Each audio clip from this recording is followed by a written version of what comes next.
Chilling tales for dark nights.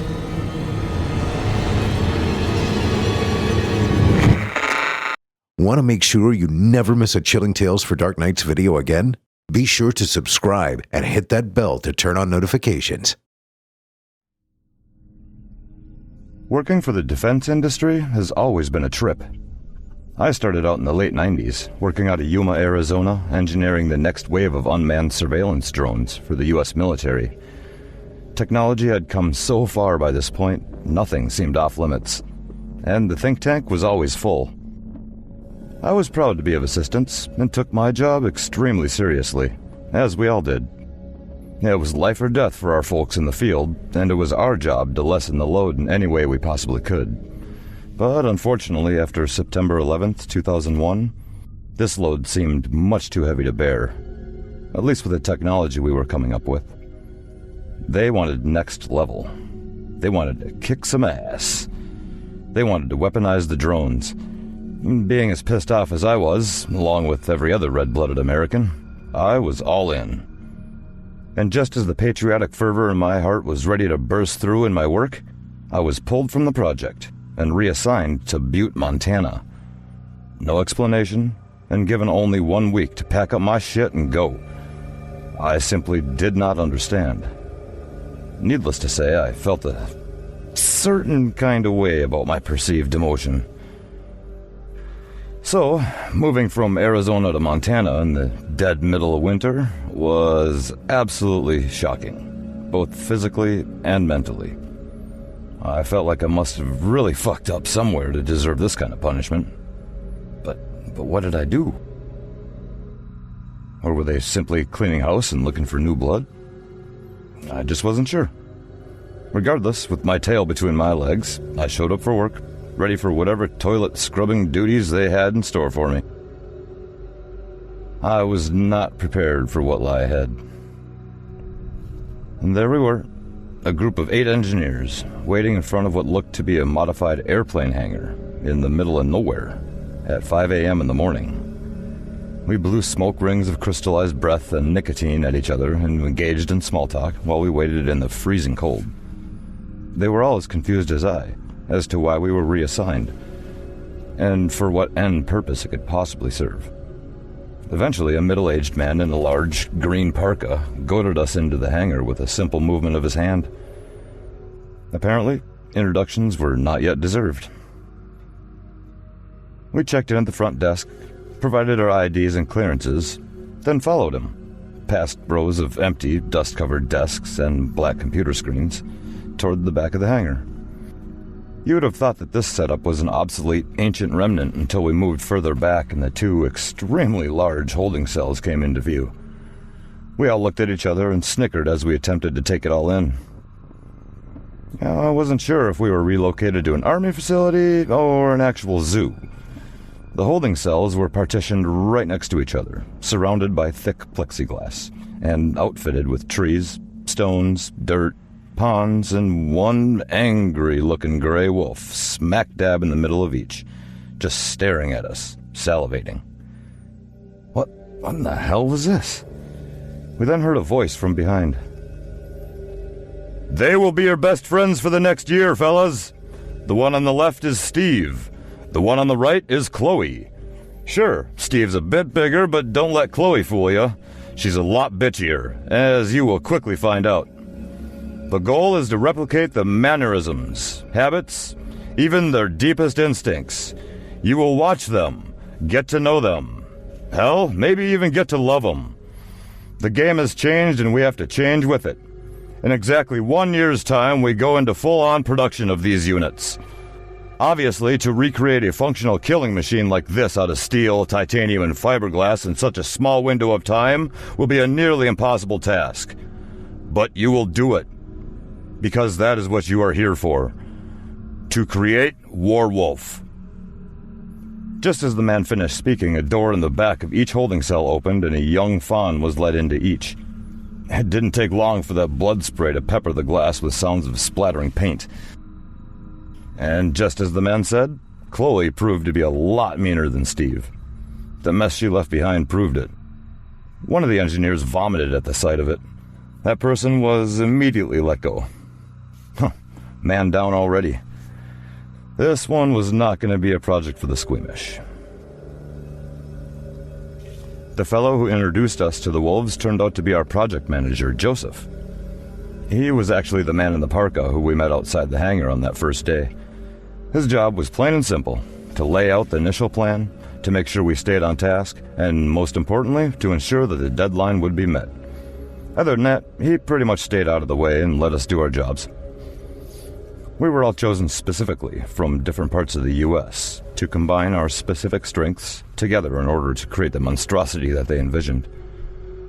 The WarWolf, as it was to be called, would serve two very different separate functions.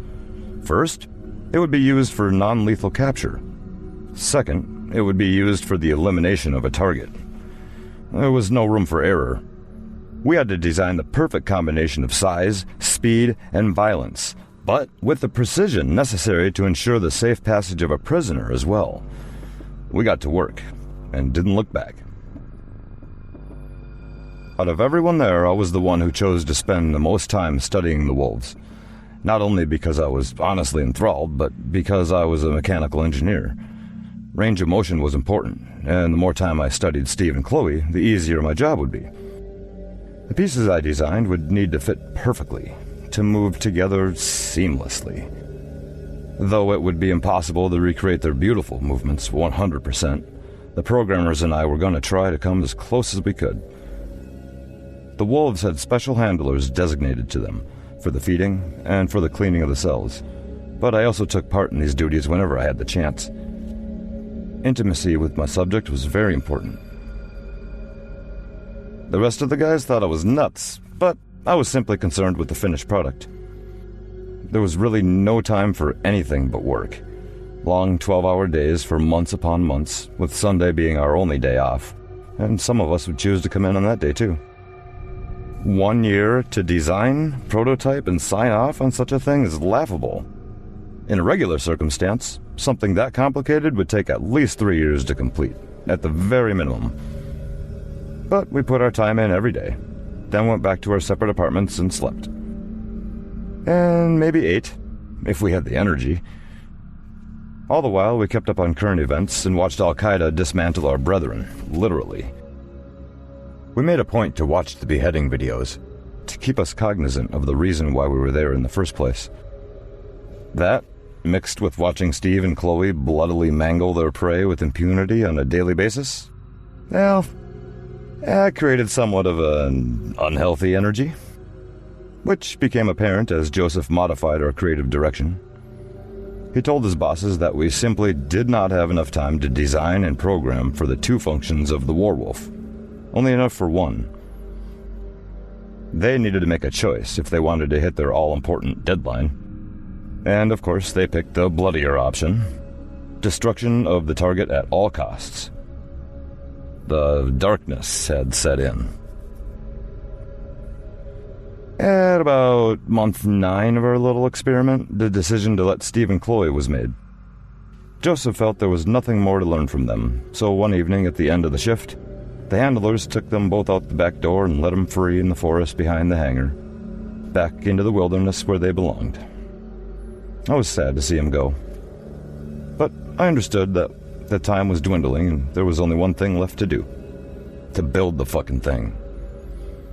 Thankfully, as our project took precedence above all, the custom metalwork we needed was expedited to us as quickly as possible. Every day I was able to put more and more puzzle pieces together, and before I knew it, I was screwing in those razor-sharp stainless steel teeth, one by one, and admiring the thing we had constructed.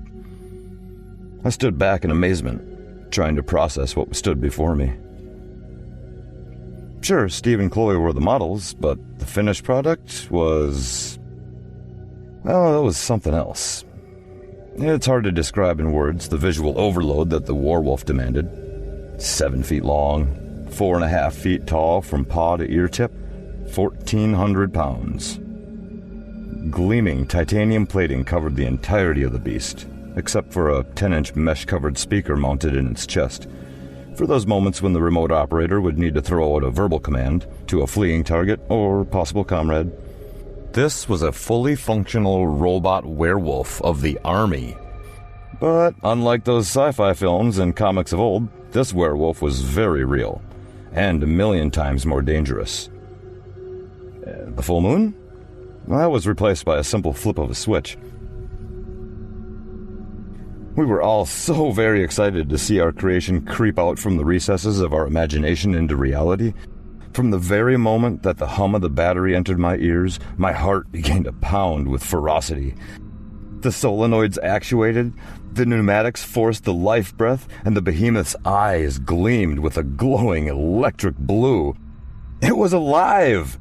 The front leg took its first step, and the WarWolf slowly began to circle our group, with its huge paws pounding the concrete floor. My excitement quickly turned to fright as we backed into each other clumsily, and the robot's jaws opened, producing those violent blades of steel that I, myself, had designed. The mechanisms underneath produced an eerie whine, like that of an animal in throes of death.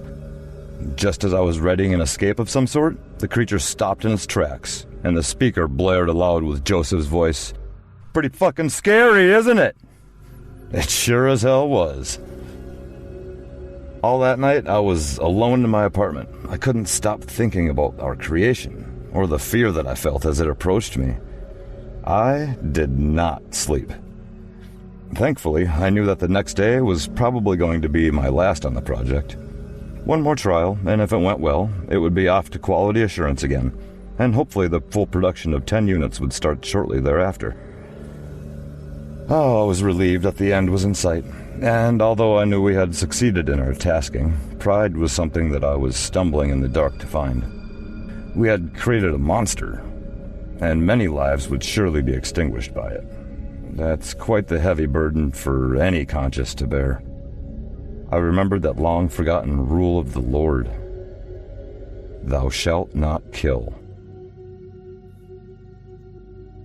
The next day, I felt a bit of deja vu as our group found ourselves in the same position as that very first day, in front of the holding cells. But this time it was not Chloe or Steve, but instead the WarWolf itself, eyes ablaze, awaiting its final trial. I knew that it was going to be bloody, and I had already imagined what it would look like as the steel jaws ripped the deer into sinewy shreds. But the fawn never showed. Instead, the back door opened, and the handler shoved a different kind of prey into our man-made hell. His skin was dark, his clothes were torn, and he was shouting something in Arabic as he nudged his blindfold off and viewed our beast in all its violent glory. He began to scream and wave his arms about as the 7 of us just looked at each other in disbelief, our jaws all touching the floor. Within a split second, that WarWolf pounced on its prey, and the man's arm was torn directly from its shoulder socket, spilling what seemed to be gallons of crimson onto the ground. The screams turned to gurgling as the jowls opened once more and affixed themselves into the fellow's skull, crushing it into pieces with ease. It sounded as if a watermelon was dropped from a 3rd-story window. It was over. We did it. As I walked away from the hangar that day with tears streaming down my face and hands shaking terribly from the crime I had just taken part in, I heard what seemed to be a howl in the distance. I turned around, only to see Chloe and Steve, side by side, perched upon the wooded hill behind the base. They were saying goodbye to their friend, but in many ways, that person was already long gone. Chilling tales for dark nights.